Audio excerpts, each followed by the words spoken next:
오늘 김장하시느라 다들 너무 고생 많으셨습니다. 그 김장하시는 게 오늘 참 많이 힘드셨을 것이라 믿는데, 그래도 이 김장한 게 1년 동안 또 우리 교회에 적어도 식당은 지켜주지 않겠습니까? 식당의 밥과 반찬을 지켜줄 것이라 믿습니다. 또한 그뿐만이 아니라 이 김장할 때 다들 김장하시는 거 보면 힘들고 어렵지만 즐거워 보이시더라고요. 또 같이 먹고 나누며 할 때 즐거움이 있어 보였습니다. 그래서 다음부터는 우리 더 많은 성도님들이 같이 참여하셔서 같이 김장을 하는 그런 시간들이 되면 어떨까라는 생각도 들어봅니다. 그 어린아이들이 하는 찬양 중에 이런 찬양이 있습니다. 천국은 마치 밭에 감추인 보화, 땅속에 묻힌 아무도 모르는 보석. 이 가사를요 잘 기억하고 한번 생각해 보면요, 천국은 뭐라고 이야기합니까? 밭에 감추인 보화다. 그리고 천국은 또 뭐라고 이야기하냐면 보석이다라고 이야기합니다. 근데 이 천국이 정말 밭에 감추인 보화입니까? 이 천국이 정말 보석처럼 생겼나요? 그렇지는 않습니다. 의미가 그렇다는 것이죠. 천국이 가지고 있는 그 가치가 그렇다라는 말을 이제 그러한 비유를 통해서 말씀으로 이야기하고, 또한 아이들이 따라 부를 수 있도록 찬양으로 만들어 놓은 것입니다. 오늘의 우리 요한계시록을 보면요, 이 요한계시록의 내용이 참 난해한데, 이것은 그러면 환상일까요? 아니면 실제일까요? 환상이면서 실제이다라고 할 수 있습니다. 좀 더 명확히 이야기한다면 상징에 담겨져 있는 실제다라고 이야기하는 것이죠. 하나님의 나라, 우리가 눈으로 볼 수 있습니까? 하나님의 구원하심 볼 수 있습니까? 하나님의 심판과 그 하나님의 모든 뜻을 우리가 눈으로 볼 수가 있습니까? 눈으로 볼 수가 없습니다. 영적인 눈으로 볼 수가 없어요, 우리가. 그렇기 때문에 우리는 우리가 이 땅 가운데에서 봐왔던 것을 비유로 그것을 보게 되는 것이죠. 하나님이 보여주시는 만큼 우리가 그것을 보게 되는 것입니다. 사도 요한도 마찬가지입니다. 환상 중에 하나님께서 그 모든 것들을 보여주시지만 정말 영적인 세계가 정말 그렇게 생겨 먹은 게 아니라 하나님께서 그것들을 통하여서 실제 이 땅 가운데서 구원과 심판이 어떻게 일어날지에 대해서 지금 보여주고 계신 장면이 바로 우리가 보고 있는 요한계시록의 장면인 것이죠. 그렇다면요, 우리가 이 실제를 알기 위해서, 하나님의 심판하심과 구원하심의 실제를 알기 위해서 무엇을 알아야 한다? 상징들을 알아야 합니다. 하나님께서 이것들을 왜 보여주셨는지 그 상징들을 하나하나 따라가면서 오늘 요한계시록 5장을 같이 보도록 하겠습니다. 5장 1절 우리 같이 한번 읽어보도록 하겠습니다. 시작. 내가 보매 보좌에 앉으신 이의 오른손에 두루마리가 있으니 안팎으로 썼고 7인으로 봉하였더라. 아멘. 하나님께서 자신의 보좌를 보여주실 때가 언제라고 이야기하셨죠?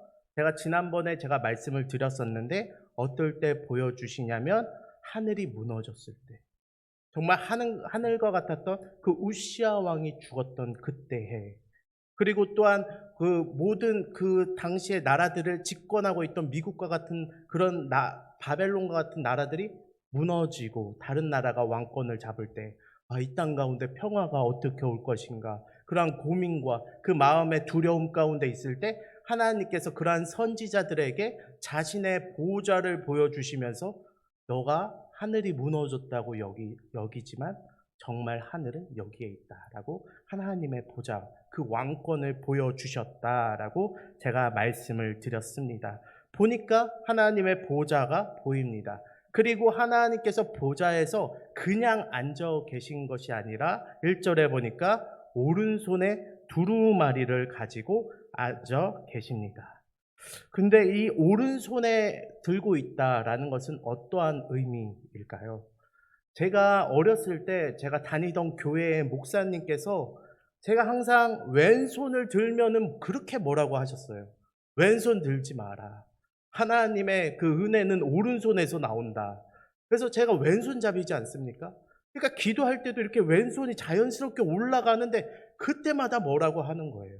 학교에서도 왼손으로 글 쓴다고 쌍놈이라고 뭐라 하고, 교회에 와서도 목사님이 뭐라 하고, 제가 엄청 스트레스 받았던 기억이 납니다.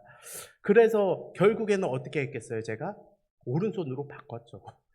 교회에서도 오른손으로 자꾸 들게 되었습니다. 학교에서도 왼손을 쓰던 글씨를 오른손으로 고쳐 쓰게 되었습니다. 그래서 왼손잡이임에도 글을 오른손으로 써요. 그리고 기도할 때도 오른손을 들게 되었습니다. 저 때는 이러한 것들이 있었다라는 것이죠. 근데 그것이 의미가 있습니까? 우리에게 오른손, 왼손은 사실 뭐 의미가 없어요. 어떤 손이 뭐 더 큰 능력을 가졌고 그런 거 없지 않습니까? 근데 하나님은 다릅니다. 하나님의 오른손은 항상 어떨 때 그 손이 들렸냐면 바로 출애굽기에 보면은 그 백성을 구원하심으로 인도하실 때 그 오른손이 들렸습니다.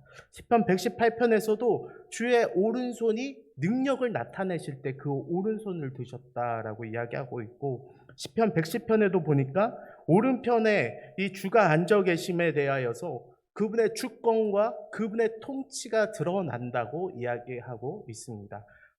하나님의 오른손은 그분의 주권과 그분의 통치와 그분의 능력과 그분의 모든 것이 담겨 있구나라고 우리가 알면 되는 것이죠. 근데 그분의 오른손에 이 두루마리가 들려 있다라는 것입니다. 그러니까 결코 어떤 누구도 그분이 손을 펴기까지 그것을 볼 자가 있다 없다? 결코 없다라는 것이죠. 그분의 그러면은 무엇을 들고 있는 겁니까? 이 두루마리가 도대체 뭐길래, 얼마나 중요한 것이길래 그것을 들고 있는지 한번 보도록 하겠습니다. 이 두루마리는 이제 이 이후에 계속 그 인을 떼면서 내용이 등장하는데, 어떠한 내용이 등장하냐면 바로 이 땅 가운데 있을 심판과 그리고 구원에 대해서 적혀 있습니다. 이것을 보여준 것이 처음은 아니십니다. 에스겔에게도 그분의 보좌를 보여주시며 하실 때에 그 두루마리를 보여주신 적이 있으시거든요. 2장 9절과 10절에 보면 이렇게 적혀 있습니다. 에스겔, 제가 읽어드리겠습니다. 내가 보니 보라, 한 손이 나를 향하여 펴지고 보라, 그 안에 두루마리책이 있더라. 그가 그것을 내 앞에 펴시니 그 안팎에 글이 써져 있는데 그 위에 애가와 애국과 재앙의 말이 기록되었더라. 아멘. 에스겔에게는 친히 그것을 펴서, 손을 펴서 그 두루마리를 펴서 보여주십니다. 그러니까 애가와 애국과 재앙의 말이 기록되어 있었다라는 것이죠. 그러니까 이 선지자들에게는 이 땅 가운데 있을 심판의 말씀을 먼저 주신 거예요. 그들에게는 먼저 보여주셨습니다. 왜냐하면 이 땅 가운데 심판이 분명하게 있을 것에 대하여서 이 하나님의 선지자들을 통하여서 이 백성들에게 말하기를 하나님께서 원하신 것이고, 그 대상으로 이 자격 있는 자로서 이 에스겔을 불렀기 때문에 그렇습니다. 안팎으로 글씨가 잔뜩 써져 있다라는 것을 제가 고대 문헌을 좀 찾아보니까요, 어떨 때 이 안팎으로 가득 두루마리를 써냐, 바로 공문서 중에서 중요한 것을 이 안팎으로 가득 쓴다고 합니다. 그러니까 이것은 굉장히 중요한 문서다라는 것이죠. 여러 가지 문서가 꽂혀 있을 때 여기는 밖에도 글이 써져 있네 하면 뭐라고요? 중요한 문서다, 아주 중요한 문서다라는 것을 보여주고 있는 것이죠. 그것을 무엇으로 봉하고 있습니까? 7인으로 봉하고 있습니다. 에스겔의 때와는 다릅니다. 그러니까 7인이라는 것은 도장을 7번 찍어서 그것을 봉하여 놨다라는 것인데, 그러니까 이것을 읽을 사람, 그 자격이 되는 사람만이 읽을 수 있음에 대하여서 시사하고 있는 것이죠.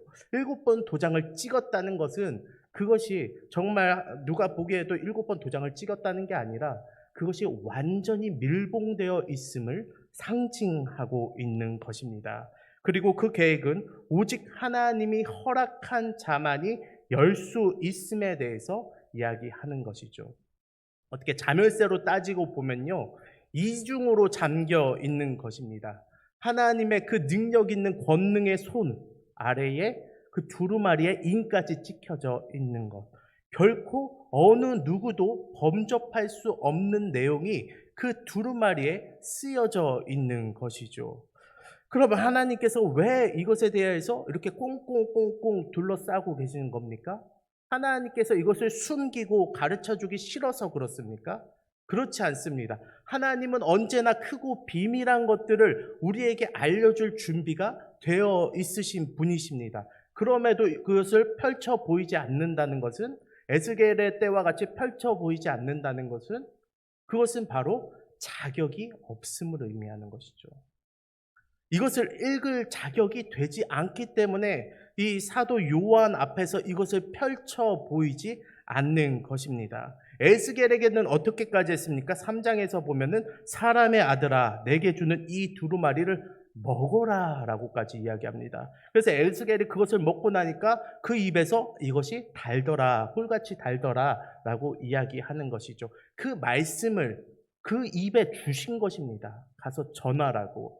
근데 지금 이 사도 요한에게는 꽁꽁 잠그고 결코 그것을 펴 보이는 일이 없다라는 것입니다.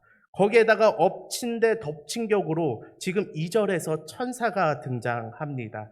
이 2절 말씀 우리 같이 한번 또 읽어보도록 하겠습니다. 시작. 또 봄에 힘있는 천사가 큰 음성으로 외치기를 누가 그 두루마리를 펴며 그 인을 떼기에 합당하냐 하나라고 지금 이야기하고 있습니다. 누가 두루마리 떼기에 인을 떼기에 합당하냐라고 힘있는 천사가 이야기한대요. 큰 소리로. 이 되게 재밌지 않습니까? 저는 이 표현이 읽으면서 너무 재밌었습니다. 제가 요즘 이 요한계시록 말씀을 묵상하면서 얼마나 재밌는지 새벽에 제가 졸 때가 있거든요. 부끄럽지만 새벽에 기도하다 보면 제가 졸 때가 있습니다. 근데 꿈을 꿔요. 이 요한계시록 내용이 꿈으로 막 나와요. 이 계속 묵상하다 보니까 저도 모르게 이 환상들이 저도 막 꿈을 꾸게 되는 겁니다. 참 재미있어요. 근데 그런 고민, 갑자기 의문이 딱 드는 거죠. 새벽에 제가 깨면서. 아니, 왜 그냥 천사라고 하면 되지? 힘 있는 천사가 큰 소리로 대답했다고 이야기할까라는 것이죠. 여러분, 이 천사는 어떤 존재입니까? 인간보다 우월한 존재예요. 인간보다 능력 있는 존재입니다. 그렇기 때문에 이 천주교에서 이 천사를 강력한 우리를 수호해주는 자들로서 하나님의 일을 하는 자들로서 표현하고 있지 않습니까? 그렇습니다. 이 천사들은요 하나님을 대신해서 군사를 일으키기도 하고 세계의 정세에 관여하기도 하며 죽음의 천사가 지나간 자리는 어느 인간도 할 것 없이 죽게 되는 것, 정말 강력한 능력을 가지고 있는 것이 바로 이 천사라는 존재입니다. 그 중에서도 지금 힘 있는 천사가 큰 소리로 외치고 있다는 건 이 어떤 세계에서도 가장 강력한 존재가, 강력한 존재조차도 그 하나님의 손에서 그 두루마리를 펴서 보지 못한다라는 것이죠. 그 어떤 강력한 존재도, 그 어떤 능력 있는 것도 그 하나님의 손을 펴서 그 인을 뗄 자가 없음에 대하여서 이야기하고 있는 것입니다. 하나님 앞에서의 그 모든 자격이 무능함을 드러내고 있는 것이죠. 3절에서는 이것을 더하여 이야기하고 있습니다. 하늘 위에나 땅 위에나 땅 아래에라고 표현을 하거든요. 이게 히브리인들이 가지고 있던 이 우주적인 세계관입니다. 히브리인들이 가지고 있던 이 우주관은요, 이 삼중 우주관이라고 해서 하늘 위, 땅 아래라고 표현을 했습니다. 하늘 위는 어떤 존재들? 영적인 존재들, 천사와 같은 영적인 존재들이 있는 곳. 그리고 땅 위는 바로 지금 우리가 살아가는 모든 피조 세계를 이야기하는 거고, 땅 아래는 죽은 자들과 그리고 악한 존재들이 있는 곳으로 여겼습니다. 그 어디에도, 땅 아래까지도 그 어느 누구도 이것을 능히 두루마리를 펴거나 볼 자가 없다라고 3절에서 다시 한 번 더 이야기하고 있는 것이죠. 그러니까 온 우주에 이것을 펴볼 자격이 있는 자가 없습니다. 그렇기 때문에 그 순간 큰 천사의 소리가 울려 퍼지고 나서 그 정적 가운데 흐느끼는 소리가 이제 들리기 시작합니다. 바로 사도 요한이 그 정적을 깨고 크게 울기 시작하는 것이죠. 우리 4절 말씀 같이 한번 읽어보겠습니다. 시작. 그 두루마리를 펴거나 보거나 하기에 합당한 자가 보이지 아니하기로 내가 크게 울었더니. 아멘. 크게 울었어요. 이 말이 무슨 말인지 원어적으로 찾아보니까 어린아이가 엉엉 우는 것처럼 우는 겁니다. 그러니까 속으로 내적으로만 흑흑 이렇게 우는 게 아니라 겉으로 그냥 세상이 무너졌다 생각하면서 막 우는 것이 바로 여기서 말하는 크게 울었다라는 표현입니다. 이 사도 요한의 울음 속에 우리의 신앙 고백이 들어져 있는 것이죠. 때로는 우리가 새벽 예배 나와서 이렇게 크게 울 때가 있습니다. 또한 하나님 앞에 기도할 때에 이렇게 크게 울 때가 있습니다. 바로 어떨 때 있습니까? 고난 가운데, 어려움 가운데, 힘든 가운데 있을 때. 예수 믿는데 내가 다른 사람들보다 예수를 더 믿고 정말 그리스도인으로서 살아가는데 모든 일들이 풀리지 않는 거예요. 열리지가 않는 것처럼 모든 일들이 풀리지가 않고, 뭐든지 간에 내가 그리스도인인데 내가 더 희생하고, 하나님께서는 성경에서 보니까 잘도 구약에서는 그 사람들을 도와서 칼로 그 원수들을 치기도 하고 하나님께서 도우시기도 하고 복을 주시기도 하는데, 나에게는 복은커녕 늘 원수들은 나를 힘들게 만들고, 원수가 아니라 내 주변에 있는 사람들도, 내가 관계하고 있는 사람들도 나를 배신하고 나를 무시하고 나를 넘어뜨리고, 그 모든 서름들이 터져 나와서 울기 시작하는 것이죠. 사도 요한도 어떻습니까? 예수 그리스도 믿는다고 열심히 제자로서 평생을 쫓아다니고, 그리고 예수님이 올라가신 이후에도 평생을 복음을 전하면서 그렇게 핍박받고 매질당하고 감옥에 갇히고, 결국에는 주변의 다른 모든 제자들, 사도들은 다 십자가에 죽거나 아니면은 참수형으로 죽거나 다 그렇게 순교하고, 본인만 반모섬에 이렇게 유배되어서 이렇게 남겨졌는데, 도대체가 이것을 열어서 그 재앙을 쏟아버릴 자가 없다라는 겁니다. 하나님의 그 심판과 그 구원하심이 적혀있는 그 두루마리가 얼른 열려가지고 나의 이 모든 서름을 다 보상해 줘야 되는데, 그것을 보상해 줄 존재가 없는 거예요.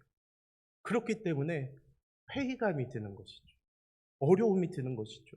그 마음에 지금 사도 요한은 엉엉 울기 시작합니다.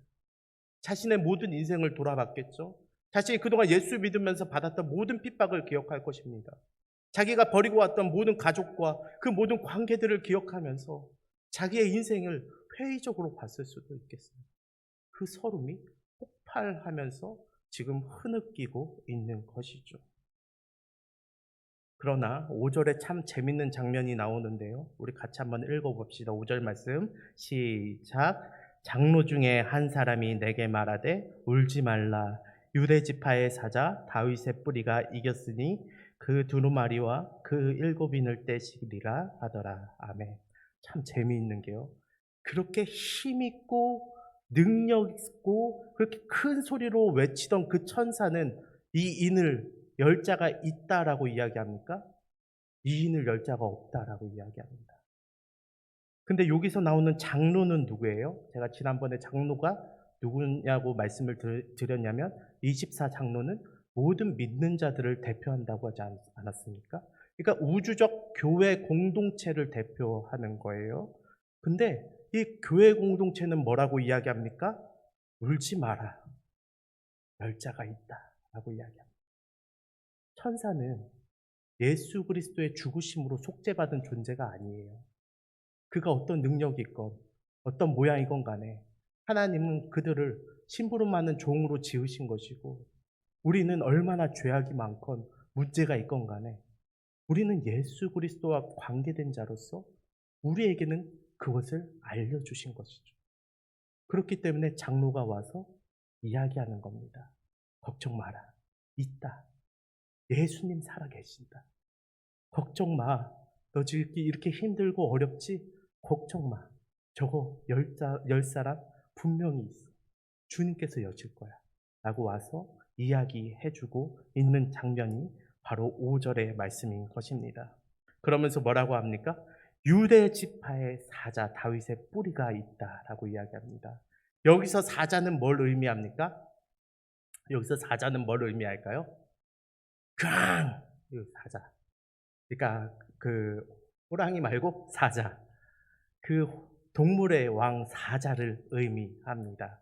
제가 신우한테 저희 아들한테 맨날 공룡 크앙, 사자 크앙 뭐 이런 것들 다 크앙 크앙 하니까 신우가 그것만 보면 크앙 크앙 거리면서 다니는데 그렇습니다. 사자가 있다. 유다의 사자가 있다. 강력한 존재가 있다. 걱정하지 마라. 그가 분명히 그인을 뗄 것이다 라고 이야기하는 것이죠. 이 말이 그냥 나온 말이 아닙니다. 바로 이 창세기 49장에 보면 야곱이 이 자신의 아들들을 향하여서 축복을 내리는 장면이 있는데 그때에 이 유다에게 이렇게 축복을 합니다. 뭐라고 이야기하냐면 유다는 사자 새끼로다 라고 이야기하는 겁니다. 그러니까 유다 지파에서 그 통치자가 나올 것이다 라고 이야기하는 것이죠.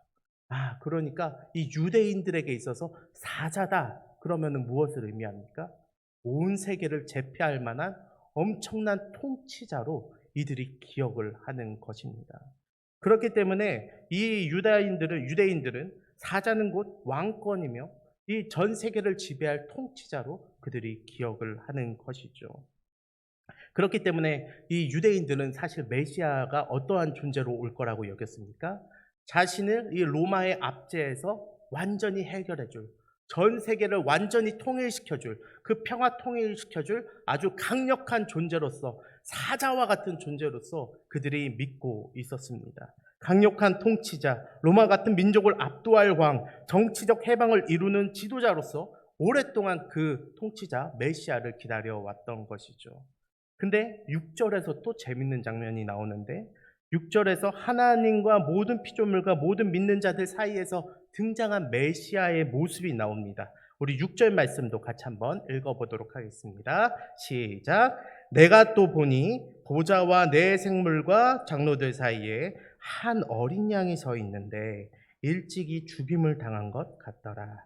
그에게 7뿔과 7눈이 있으니 이 눈들은 온 땅에 보내심을 받은 하나님의 7영이더라. 아멘. 하나님의 7영이 있는 것이, 이 7영이 있으니까 분명히 정품, 저거는 분명히 메시아가 맞는데 그냥 사자의 모습이 아니라 어떤 모습이라고요? 일찍이 죽임을 당한 어린 양의 모습으로 나오는 것이죠. 보좌와 내 생물과, 내 생물은 모든 피조물들을 의미한다고 지난번에 말씀드렸고, 그리고 장로들은 모든 믿는 자, 교회 공동체 애들에 대해서 제가 이야기 드렸는데 거기서 이제 왕이다, 저것을 뗄 자격이 있는 자가 나온다, 사자다 그분은 하면서 이야기하는데 누가 나왔습니까? 어린 양. 그것도 잔뜩 피 묻어가지고 일찍이 어디서 죽임을 당했는지 죽어도 벌써 죽어버린 그 어린 양과 같은 존재가 나오는 것이죠. 이 어린 양이야말로 하나님께서 우리에게 주신 메시아임을 분명하게 드러내고 있는 장면입니다. 피 묻은 어린 양 하면 우리가 구약에서부터 하나님께서 어떻게 보여주십니까? 아담과 하와가 처음에 죄를 지었을 때 그들에게 무엇으로 옷 입혀 주십니까? 그렇죠. 그 가죽으로. 양인지 뭔지는 모르지만 그 생물의 가죽으로 피 흘려서 그들의 죄를 덮어주시는 장면이 창세기에서부터 나타납니다. 또한 가인과 아벨의 제사 가운데에서 하나님께서 어떤 제사를 받으십니까? 피의 제사를 받으십니다. 물론 가인과 아벨 그들의 악하고 선하고가 드러날 수도 있겠지만 하나님께서 그 제사를 받으시는 걸 통하여서 피의 제사를 받으시는 모습을 볼 수가 있는 것이죠. 그리고 아브라함과 이삭, 그 이삭을 바치라고 했을 때에 결국에는 여호와 이레라고 하면서 그 이삭 대신에 무엇이 있었습니까? 어린 양이 있었고, 그리고 출애굽할 때에 유월절 무엇을 잡았습니까? 어린 양을 잡았습니다. 그렇게 성막과 속죄와 모든 제사 가운데에서 무엇으로 하나님 앞에 드립니까? 그들이 속죄할 때에 양을 잡아서, 어린 양을 잡아서 하나님 앞에 드리는 모습이 있는 것입니다.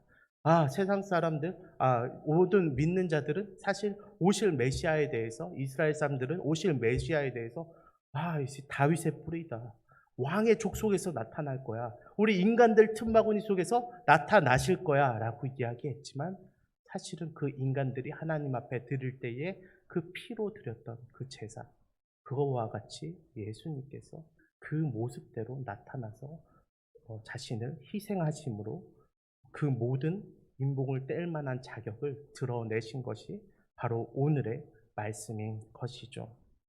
사람들의 기대는 메시아는 사자다, 분명 힘으로 정복한다라고 여겼지만 하나님의 계시는 메시아는 어린 양이었고 그분의 희생하심으로 하나님 나라가 바로 선 것을 바로 우리가 이 성경을 통해서 알 수가 있는 것입니다. 신학자 존 머레이는 이렇게 이야기합니다. 구속은 하나님의 영원하신 계획이며 역사는 그 계획이 드러나는 과정이다. 우리는 그 역사 가운데서 하나님의 계획이 이렇게 드러날 거야. 오늘날의 교회가, 오늘날의 하나님의 나라가 이 땅의 모든 정부보다 크게 설 거야. 하나님의 말씀이 크게 울려 퍼져서 이 땅의 교회들이 더욱더 그 기세가 커져가지고 정말 세상 사람들이 예수 그리스도를 알지 못하면 안 되는 나라가 곧 올 거야 라고 여기지만 하나님께서는 그렇게 계획하지 않으셨어요. 이 땅 가운데 악한 자들이 더욱 득세할 것이고 이 땅 가운데 더욱 불지옥과 같은 그러한 어려움들이 찾아올 것이며 그 가운데 믿음 있는 자들은 더 알곡과 같이 그 믿음을 드러내고서야만 살아갈 수밖에 없는 그 시대가 찾아올 것이고 그때서야 바로 이 희생당한 어린 양이 강림하실 것에 대해서 분명하게 이야기하고 있는 것이죠.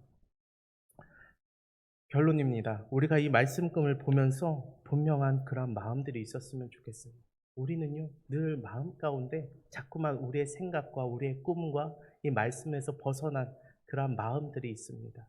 하나님께서 조금은 내 인생을 펴줬으면 좋겠고, 조금은 믿는 자들이 득세했으면 좋겠고, 원수들이 무너졌으면 좋겠고, 뉴스 기사나 어디에서도 다 성경 말씀대로 뭔가 믿는 자들을 통하여서 뭔가 이적과 기적이 행해졌으면 좋겠다고 여기지만 실상은 그렇지 않습니다. 하나님의 말씀은 그 심판과 그 어려움 가운데에서 정말 믿음 있는 자들, 그 어떠한 어려움, 나중에는 예수와 같은 자가 나타나서 이적과 기적을 해가며 우리를 홀릴지라도 그것에 넘어가지 않는 정말 그 알곡과 같은 믿음을 가진 자들, 그 자들을 통하여서 그분의 구원하심을 드러내고 또한 그 자들을 통하여서 하나님의 뜻이 이루어짐을 분명하게 이야기하실 것이죠. 오늘날 우리가 살아가면서 그 마음을 늘 품기를 바랍니다.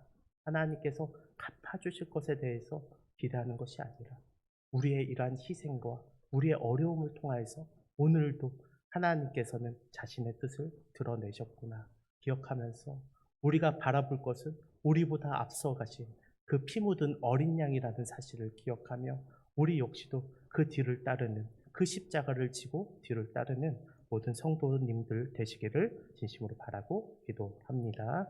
제가